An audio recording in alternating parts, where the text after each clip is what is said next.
നമസ്കാരം. ഇപ്പോൾ വരുന്ന ഒരു പ്രധാനപ്പെട്ട വാർത്തയിലേക്കാണ് നമ്മൾ കടക്കുന്നത്. മാർ അത്തനേഷ്യസ് യോഹന്നാൻ മെത്രോപൊലീത്ത അന്തരിച്ചു. അമേരിക്കയിൽ വെച്ച് പ്രഭാത നടത്തത്തിനിടെ വാഹനം ഇടിക്കുകയായിരുന്നു. ശശിനാരായണൻ പത്തനംതിട്ടയിൽ നിന്ന് വിവരങ്ങളുമായി ചേരുകയാണ്. ശശിനാരായണൻ ആതുര സേവന രംഗത്ത് സഭയിൽ വേറിട്ട സാന്നിധ്യമായി മാറിയ വ്യക്തിത്വമാണ്. പത്തനംതിട്ടയിൽ തിരുവല്ലയിൽ എല്ലാവർക്കും അറിയാം ബിലീവേഴ്സ് ചർച്ച് എന്നുള്ള വലിയ മെഡിക്കൽ കോളേജ് സാധാരണക്കാർക്ക് സഹായകമാകുന്ന വിധത്തിൽ കുറഞ്ഞ ചിലവിൽ മികച്ച ചികിത്സ ഉറപ്പാക്കുക എന്നുള്ള ലക്ഷ്യത്തോടെ അവിടെ നടപ്പിലാക്കിയ കൊണ്ടുവന്ന ബിലീവേഴ്സ് ഈസ്റ്റേൺ ചർച്ച് എന്ന സഭയുടെ പരമാധ്യക്ഷനാണ് വിട ചൊല്ലിയിരിക്കുന്നത്. എങ്ങനെയാണ് വിവരങ്ങൾ?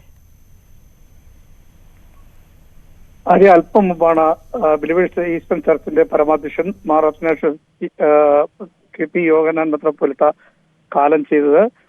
വാഹനാപകടത്തിൽ അമേരിക്കയിലെ വെച്ച് കഴിഞ്ഞ ദിവസം രാവിലെ പ്രഭാത നടത്തിനിടയിലുണ്ടായ വാഹനാപകടത്തിൽ പരിക്ക് പറ്റി അവിടെ ചികിത്സയിലായിരുന്നു. വളരെ ഗുരുതരമായ പരിക്ക് പറ്റിയാണ് ചികിത്സയിലായിരുന്നത്.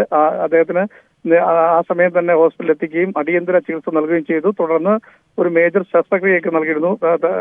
ആന്തരിക അവയവങ്ങളിൽ രക്തസ്രാവം ഉണ്ടായി. അതൊക്കെ നീക്കം ചെയ്യുകയും വളരെ പ്രതീക്ഷ പിന്നീട് ഉണ്ടാവുകയും ചെയ്തു. എന്തായാലും ജീവിതത്തിലേക്ക് അദ്ദേഹം തിരിച്ചു വരുമെന്നൊരു പ്രതീക്ഷ കൂടി ഉണ്ടായിരുന്നു.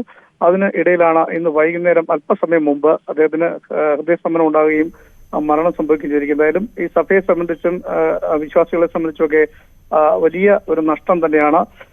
അരി സൂചിപ്പിച്ച പോലെ ആതുര സേവന രംഗത്ത് വലിയ രീതിയിലുള്ള ഒരു പ്രവർത്തനമാണ് ബിലീവേഴ്സ് ചർച്ചിന്റെ നേതൃത്വത്തിൽ ഉണ്ടായിട്ടുള്ളത്. കേരളത്തിൽ ഇപ്പം തിരുവല്ലയിൽ തന്നെയാണ് ബിലീവേഴ്സ് ചർച്ചിന്റെ ഹോസ്പിറ്റലും അതുപോലെ മെഡിക്കൽ കോളേജും ഒക്കെ ഉണ്ട്. അതുപോലെ തന്നെ പശ്ചിമ ബംഗാളിലും അതുപോലെ തന്നെ മറ്റു സംസ്ഥാനങ്ങളിലൊക്കെ കുഷ്ഠരോഗികളെ ചികിത്സിക്കുകയും അതുപോലെ തന്നെ വിദ്യാർത്ഥികളെ പഠിപ്പിക്കുന്നതിനുള്ള പഠന സൗകര്യങ്ങൾ ഒരുക്കുന്നതിനുള്ള ക്രമീകരണങ്ങളെല്ലാം ബിലീവേഴ്സ് ചർച്ചിന്റെ നേതൃത്വത്തിൽ നടത്തി വരികയാണ്. എന്തായാലും വലിയ വിദ്യാഭ്യാസ രംഗത്തും ആതുര സേവന രംഗത്തും ബിലീവേഴ്സ് ചർച്ച് നടത്തിയിട്ടുള്ള പ്രവർത്തനങ്ങൾ മാതൃകാപരമാണ്. കഴിഞ്ഞ ദിവസമാണ് ഈ 2 ദിവസം മുമ്പ് തന്നെ ഈ തിരുവല്ലയിൽ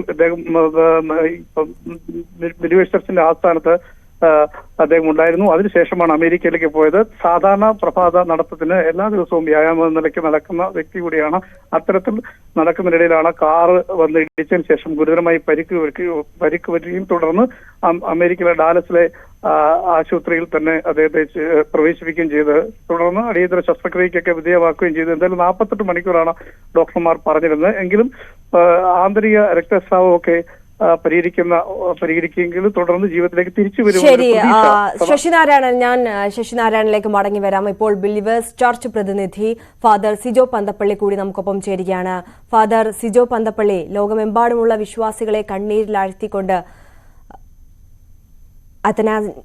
അത്തനാസിയസ് യോഹന്നാൻ മെത്രോപൊലീത്ത വിട വാങ്ങിയിരിക്കുകയാണ്. എങ്ങനെയാണ് അദ്ദേഹത്തെ ഈ നിമിഷം ഓർത്തെടുക്കുന്നത്? അദ്ദേഹത്തിന്റെ വിയോഗവുമായി ബന്ധപ്പെട്ടിട്ടുള്ള കൂടുതൽ വിവരങ്ങൾ കൂടി. ഞങ്ങള് പറഞ്ഞ പോലെ തന്നെ ഞങ്ങൾ സഭയായിട്ട് അവിശ്വസനീയമായ ഒരു സമയത്തൂടെ കടന്നു പോകുന്നത്. ഞങ്ങൾക്ക് ആർക്കും ഇത് ഇതുവരെ വിശ്വസിക്കാൻ സാധിച്ചിട്ടില്ല. കാരണം തിരുമേനി ഒരു 4 ദിവസം മുമ്പാണ് ഞങ്ങളുടെ ഇടയിൽ നിന്ന് തിരുവല്ല എന്ന കേരളത്തിൽ നിന്ന് അമേരിക്കയിലോട്ട് ഒരു മീറ്റിങ്ങുമായി ബന്ധപ്പെട്ട് പോയത്. അപ്പം ആയിരുന്നെങ്കിൽ പോലും തിരുമേനി തിരിച്ചു വരുമെന്നുള്ള പൂർണ്ണ പ്രതീക്ഷയിലായിരുന്നു ഞങ്ങൾ എല്ലാവരും. ഇന്ന് പകല് അങ്ങനെയാണ് ഞങ്ങൾ പ്രതീക്ഷിച്ചതും. എന്നാൽ പെട്ടെന്ന് കാർഡിയാക് അറസ്റ്റ്, ഹൃദയാഘാതമുണ്ടായി മരണപ്പെടുകയാണ് ഉണ്ടായത്. ശരി, വളരെ നന്ദി ശ്രീ ഫാദർ ജിജോ, ഞങ്ങളോടൊപ്പം ഈ നിമിഷം ചേർന്നതിൽ.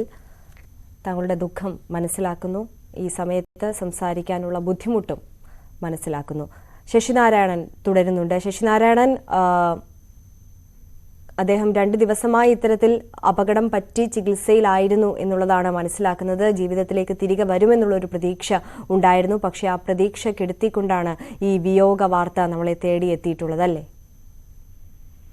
തീർച്ചയായും അതുതന്നെയാണ്. കാരണം ഈ അപകടമുണ്ടായതിനു ശേഷം ആശുപത്രിയിൽ ഉടൻ തന്നെ എത്തിക്കുകയും അടിയന്തര ശസ്ത്രക്രിയ നടത്തുകയൊക്കെ ചെയ്തു. കാരണം ആന്തരിക രക്തസ്രാവം നീക്കം ചെയ്യുകയും തലച്ചോറിനും ഉണ്ടായി തലച്ചോറിനും വലിയ ഗുരുതരമായ പരിക്ക് പറ്റിയിരുന്നു. എന്തായാലും അതെല്ലാം പരിഹരിച്ച് അദ്ദേഹം പൂർണ്ണമായി ജീവിതത്തിലേക്ക് തിരിച്ചു വരുമെന്ന് ഒരു പ്രതീക്ഷ നൽകുന്ന തരത്തിലായിരുന്നു. കാരണം വൈദികരും അതുപോലെ തന്നെ സഭയുമായി ബന്ധപ്പെട്ട വ്യക്തികളെല്ലാം ഈ ആശുപത്രിയിൽ ഉണ്ടായിരുന്നു. വലിയ പ്രതീക്ഷയോടെ കാത്തിരിക്കുകയായിരുന്നു.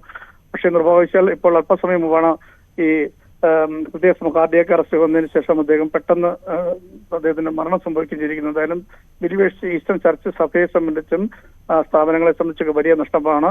വിദ്യാഭ്യാസ സ്ഥാപനങ്ങളും ബിലീവേഴ്സ് ചർച്ചിന് ഉണ്ട്. അതുപോലെ തന്നെ ആതുര സേവന രംഗത്ത് ആശുപത്രിയും അതുപോലെ തന്നെ മറ്റ് സ്റ്റേറ്റുകളിലുമൊക്കെ ഇതുപോലെ കുഷ്ഠരോഗികളെ ചികിത്സിക്കുന്ന കേന്ദ്രങ്ങള്, നിർധനായ വിദ്യാർത്ഥികളെ പഠിപ്പിക്കുന്ന പഠന കേന്ദ്രങ്ങള്, അങ്ങനെ ഉള്ള ആതുര സേവന രംഗത്തൊക്കെ മാതൃകാപരമായ ഒരു പ്രവർത്തനമാണ് അദ്ദേഹത്തിന്റെ നേതൃത്വത്തിൽ ഉണ്ടായിരുന്നത്. കാരണം തുടക്കകാലം മുതൽ തന്നെ ഇത്തരത്തിൽ വൈദിക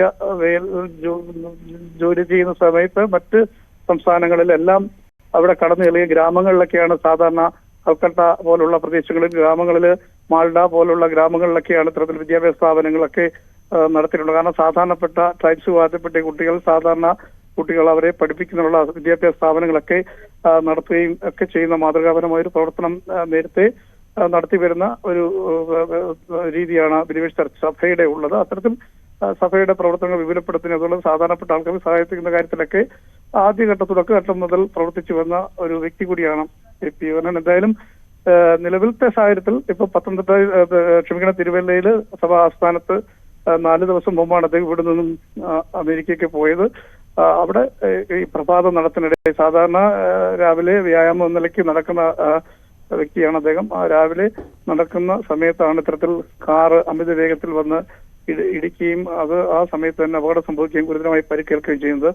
തുടർന്ന് ആശുപത്രിയിൽ പ്രവേശിപ്പിക്കുകയും ചെയ്തു. എന്തായാലും അടിയന്തര ചികിത്സയ്ക്ക് നൽകിയെങ്കിലും പ്രതീക്ഷ നൽകുന്ന തരത്തിലാണ് സഭയുടെ വക്താക്കൾ നമ്മളോട് രാവിലെയൊക്കെ ഇക്കാര്യം പങ്കുവെക്കുകയും ചെയ്തത്. എന്തായാലും 48 മണിക്കൂറിനുള്ളിൽ കുഴപ്പമില്ലാത്ത രീതിയിൽ തിരിച്ചു വരുന്നൊരു പ്രതീക്ഷ, ഈ മാന്ത്രിക രക്തസ്രാവമൊക്കെ നീക്കം ചെയ്തതിനു ശേഷം ഒരു പ്രതീക്ഷ നൽകുന്ന സമയത്താണ് ഇപ്പോൾ ഹൃദയസ്തംഭനം ഉണ്ടായിരിക്കുന്ന ഹാർട്ട് അറ്റാക്ക് ഉണ്ടായ ശേഷം ഇത്തരത്തിൽ മരണം അദ്ദേഹം നമ്മളെ വിട്ടുപോകുന്ന ഒരു സാഹചര്യം ഉണ്ടായിട്ടുള്ളത്. എന്തായാലും ബിലീവേഴ്സ് ആസ്ഥാനത്ത് സംസ്കാര ചടങ്ങുമായി ബന്ധപ്പെട്ട് ഇനിയും സിനഡ് കൂടും. അതിനുശേഷം സിനഡിന്റെ തീരുമാനപ്രകാരമായിരിക്കും എങ്ങനെയാണ് സംസ്കാര ചടങ്ങുകൾ എന്ന കാര്യം. ശരി, ശശിനാരായണിലേക്ക് ഞാൻ മടങ്ങി വരാം. ഇപ്പോൾ